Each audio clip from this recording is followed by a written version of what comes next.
All right, so here we are. Time to do a Honeynut squash transplant. I'm gonna be transplanting into that bag there. Just have to figure out how I'm gonna get over there. Okay, let's hope there's nothing right here where I'm stepping. All right, so I have a couple of white jade plants in here, as you can see. A little bee. So happy about those little guys. All right. So I have a couple of white jade pineapple plants. Try to get some of these weeds out without pulling the plants.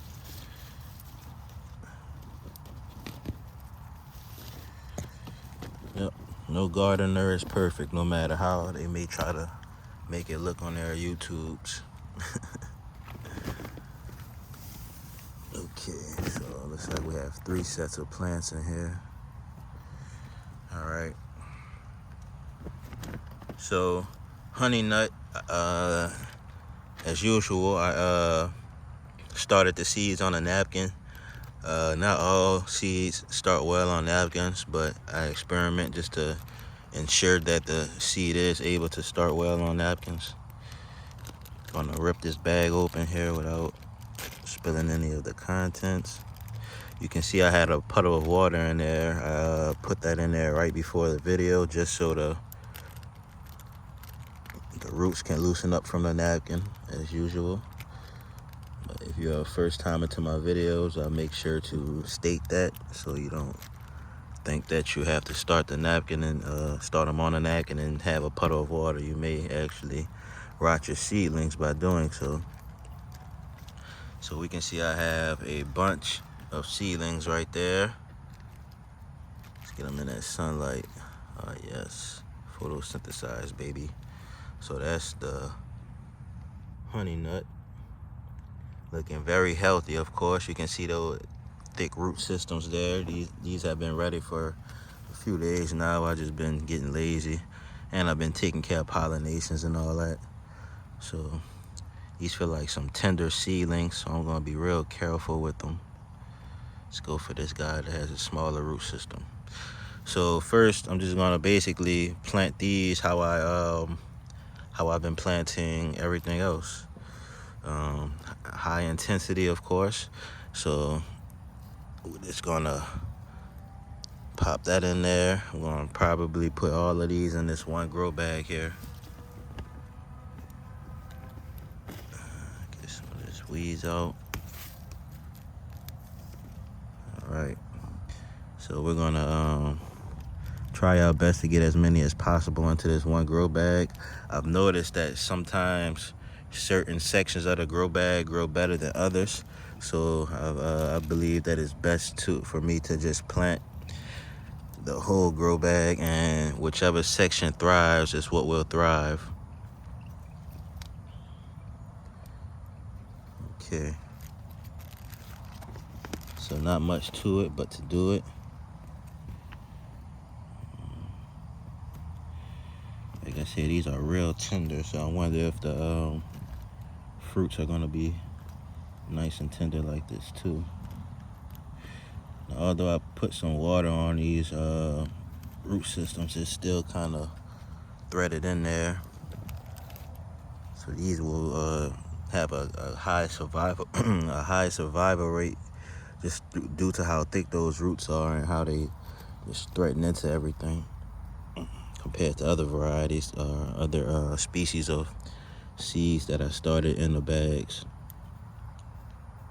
So I'm pretty sure these are gonna do well at finding water. I'm gonna try to get a few of them removed, and then that'll probably make things easier. So pull a few at a time. Yeah, that's working better. So those root systems are threaded together. That's what the real issue is. Okay, those are removed quite easy. If you're doing them one by one, it might be a little tougher. Here's one that's it's a bad one. I'll toss that to the side. So one bad one, the rest are good. Not a bad ratio. Here's one that's just starting to sprout. I'll just put that right beneath the soil.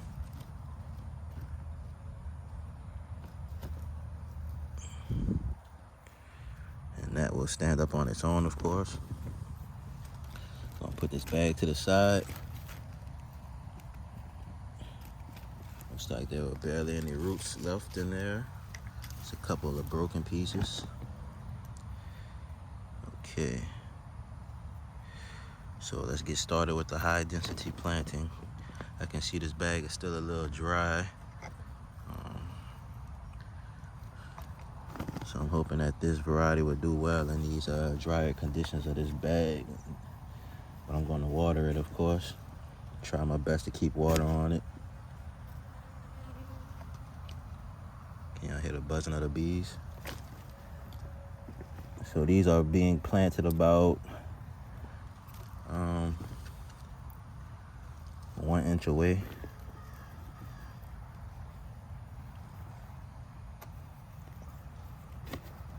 It's an experiment, of course.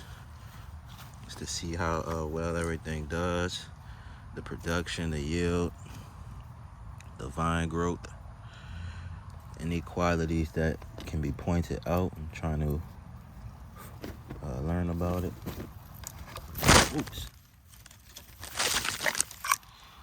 Knocked the camera over. Let's try to get it right here. Sorry about that, guys.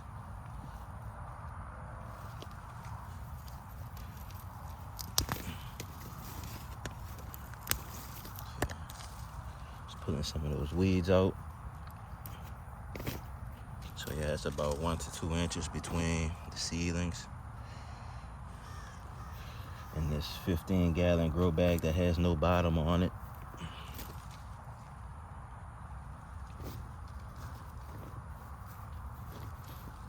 Now, this area of the grow bag feels moist.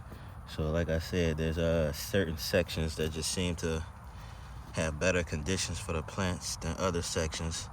So I'd rather plant the whole grow bag and let the sections that will support the plants thrive. So we're out of focus for a little bit there. Back in though. So I'll plant this one right next to white jade.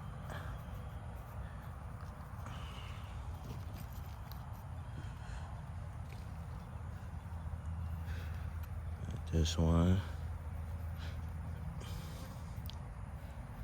You can plant those as deep as you want. I wouldn't plant them too deep. I like to keep a little bit of that stem above the soil.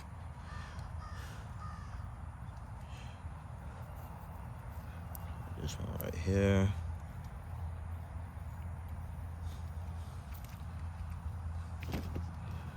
These are doing quite well filling in this bag.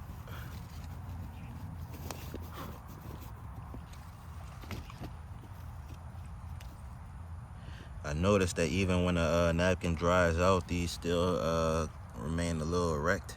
So that's letting me know that these are slightly drought tolerant.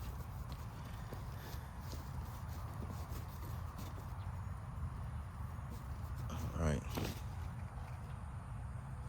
So these may be good for those gardeners who have a lot of heat issues or who are in warm climates like I am. You may be able to grow this variety without issue. It's like this is a variety that might perform well in the Arizona desert, for instance. I'm not saying it will, I'm saying it might. Just due to how drought resistant it seems to be when the water is evaporated. So here's another one. Oh. A wasp coming at me. It's a fun, this is another one that's wilted. Fun tip, when you have a wasp flying in your face, just blow it in the wind when it follows the wind. So they never try to fight the wind, they follow the wind. And I tell people that, they think I'm talking nonsense, but I just never have a chance to show them me blowing the wasp so they can see that it actually works. I have 100% success rate with shooing away wasps with my breath. Okay, so we only have about 4 seedlings left or so. I'll plant this one right here, right beneath the camera. A lot of wildlife in here.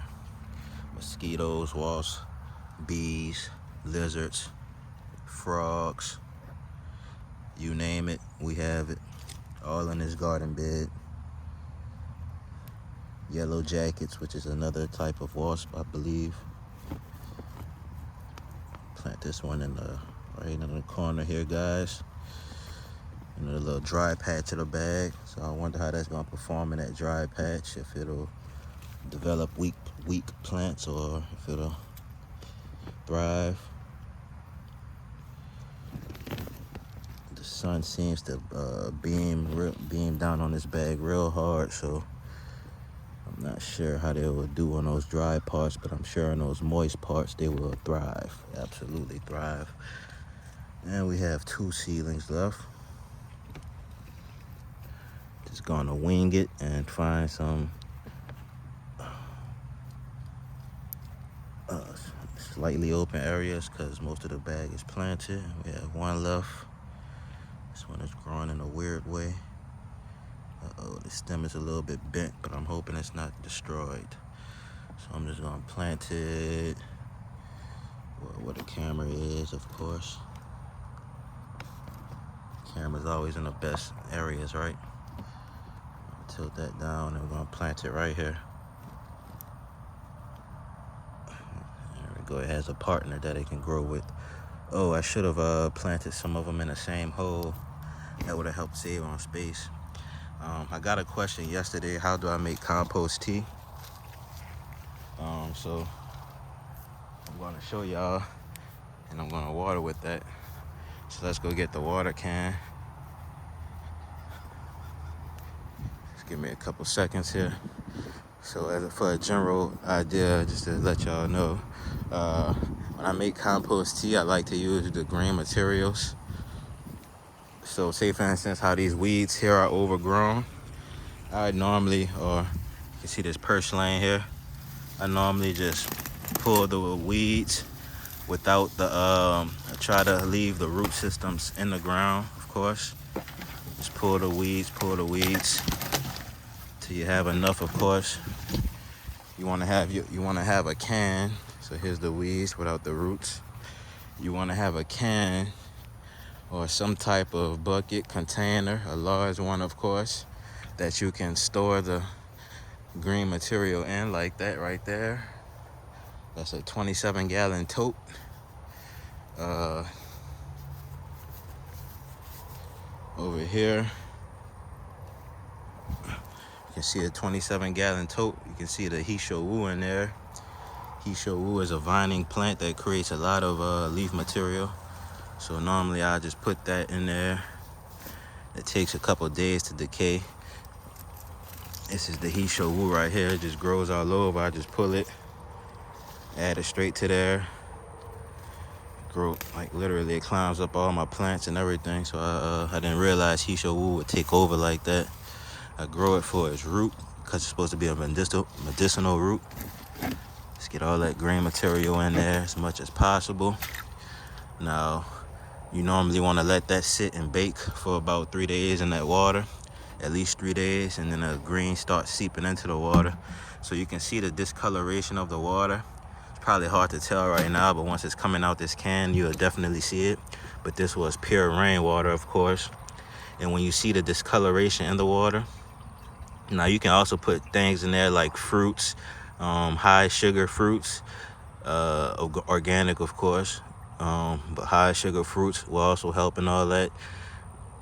Woo, you can smell it too. You know, it doesn't smell good, but I mean it is good.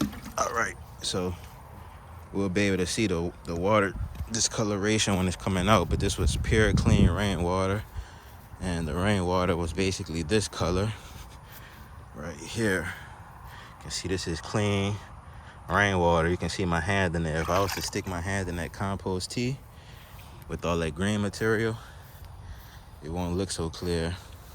You probably wouldn't be able to see my hand in there because it's so thick. Now, I don't have the cap on this, so I'm gonna be careful about the stream, but you can see that discoloration,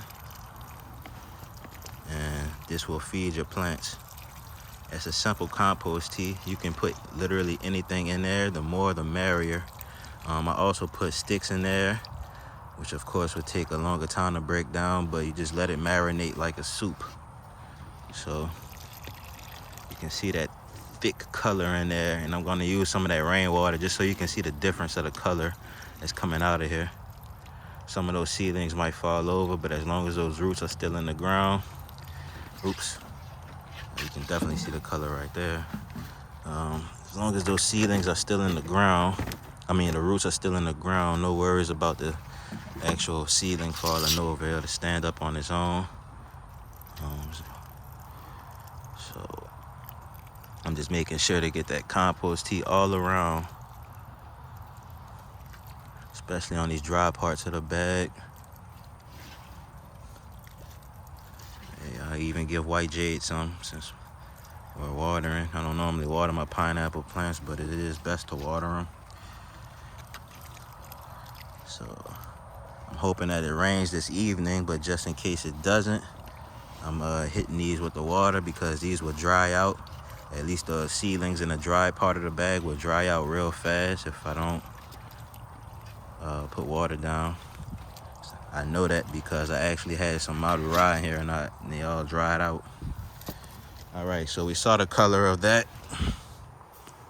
Other things you can use, grapevine. Basically anything that grows real fast. You can see the grapevines just really take over. So anything that grows real fast has a lot of green material. That's your main part of the tea. And then a minor part would be like adding sticks in there and whatnot. But anything that grows real fast, so weeds grow real fast, vining plants grow real fast. If you're having some plants that you're about to mulch, pull up or something, you can use that as a green material. Basically all of those nutrients will seep into the water. Now watch the color of this water here. So that's pure rainwater. So this is the same water, but one water had green leaf material in it, and the other water had nothing, just pure rainwater. So I didn't do anything different except for add those green materials, and you've seen that color of that tea. So that's compost tea in a nutshell. Basically use what you have, and you will succeed. Getting all these guys watered in. Matter of fact, we need to fertilize also, so I'm gonna hold back on that for a moment. Definitely need to fertilize. They won't be able to take in the fertilizer yet until they start putting out their true leaf. But considering how fast those are growing, they aren't too far off from putting out their true leaves. So here we have organic, Joe Bay's organic 253 tomato fertilizer, which is my go-to. It seems to do real well for the plants. Just gonna grab some handfuls here. And using this in combination with the compost tea, and also if you have worm castings, it's a great combination. So I'm not gonna put too much fertilizer down yet because I don't want to. It doesn't burn this specific kind doesn't burn the roots, but it will burn the plant stem if it's in contact with that plant stem, or if too much of it is in contact with that plant stem, it'll burn it, and you'll lose plants basically. So I'm just scattering it in there. Once they start putting out true leaves, I'll do another fertilization of the plants. So I'm hoping for a bunch of Honeynut squash because I want to make squash noodles with them, or butternut noodles, butternut pasta, because I like to use it for spaghetti. I like to use it for stir fry instead of using pasta made from grain. and gluten and all that. If y'all didn't know, I'm actually a vegan. So everything I grow is definitely for me to eat it. Okay, just laying it on thick in here, all around the bag, because those roots seem to spread out for this variety. They seem to spread out like a spider web. So it won't hurt to also fertilize the general area, even though there's no plant directly right there. And now I'm gonna rinse my hand off in that clean water. Wanna get some more rainwater. Matter of fact, we can get some more compost tea. This is really gonna make those plants take off. Help them get established real fast. You can see I have plenty of Hisho wood that I can actually make compost tea from. It grows real fast, I'll tell you that. Because I pull it and it comes back within a couple days. All right. So I got my nice little, I'm gonna put my hand in here. I'm gonna be the sacrifice. We can see how thick that compost tea is. Like I said, you wouldn't be able to see my hand if I put it in there. Whew. Looks nasty, but that's just the bees. Let me cross over, guys. Looks nasty putting my hand in there, but that's just green material. I tell you what, though, I won't be wiping my face until I wash my hand. So we're gonna water with this nice compost tea. I'm glad that you asked about it. I can't remember your YouTube name, but I'll be sure to tag you or respond to your comment and let you know that I made the video. This is how I make compost tea, and you can see how thick it is. Nice thick green soup. All of those nutrients like chlorophyll, any of those phytonutrients or nutrients that absorb light or radiate light or have something to do with light. That's what's that's what's turning this soup its nice thick dark color. Something else you can use, rinds of watermelons, literally any type of plant material. It really doesn't matter what it is, but it'll be best if you use things that break down fast, have a high ratio of things that break down fast and a low ratio of things that break down slow, like stems, sticks, things like that. Depending on the conditions, watermelon rinds can break down slow or fast. So if you sit a watermelon rind directly in sunlight, it'll break down real fast. It'll shrivel up. But if you sit it in water, it might break down slower. I haven't tried it yet, but it'll definitely work. So that's that. Watered in. It's Honeynut Butternut Squash. Showed y'all how you can plant it in a high density method, how you can fertilize it, lay it on thick with Joe Bay's Organic, how you can make your own compost tea, and then how you can catch your own rainwater.